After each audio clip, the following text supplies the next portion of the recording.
नमस्कार मंडळी, कशा आहात? चला तर आज आपण बनवणार आहे युनिक स्टाईल मध्ये रोहा फिश फ्राय. तर सर्वप्रथम आपण रोहा घेतलेला आहे अर्धा किलो.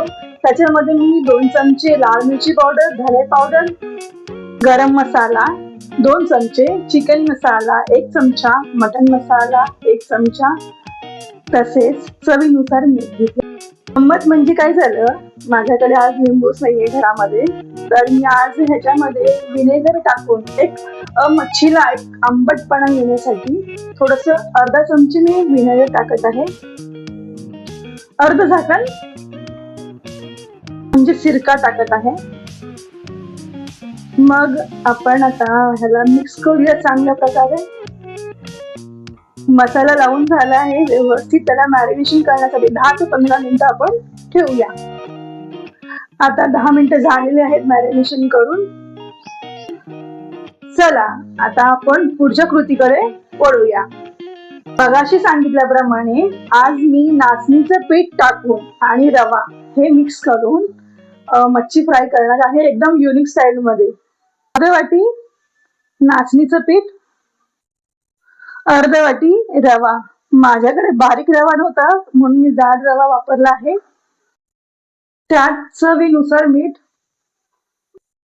1 चमचा मिरची पावडर आणि थोडस हळद पावडर. ह्याला चांगल्या प्रकारे आपण मिक्स करून घेऊ. हे अशा प्रकारे मिश्रण मिक्स झालेलं आहे. चला तर पुढच्या स्टेपकडे आपण वळू. त्याच्यावरती तवा ठेवला आहे. तवा गरम झाला आहे. त्याच्यामध्ये मी 2 चमचे तेल ओतत आहे. हे मॅरिनेशन केलेलं रोहा फिश पीठ लावून घेऊया चांगल्या प्रकारे. ओके, तवा एकदम तुम्ही बघू शकता, तवा चांगल्या प्रकारे गरम झाला आहे. त्यातलं तेलही गरम झालेलं आहे. हे मसाला लावलेलं मच्छी आपण तव्यामध्ये सोडूया. अशा प्रकारे आपण सर्व मच्छी तळायला टाकूया.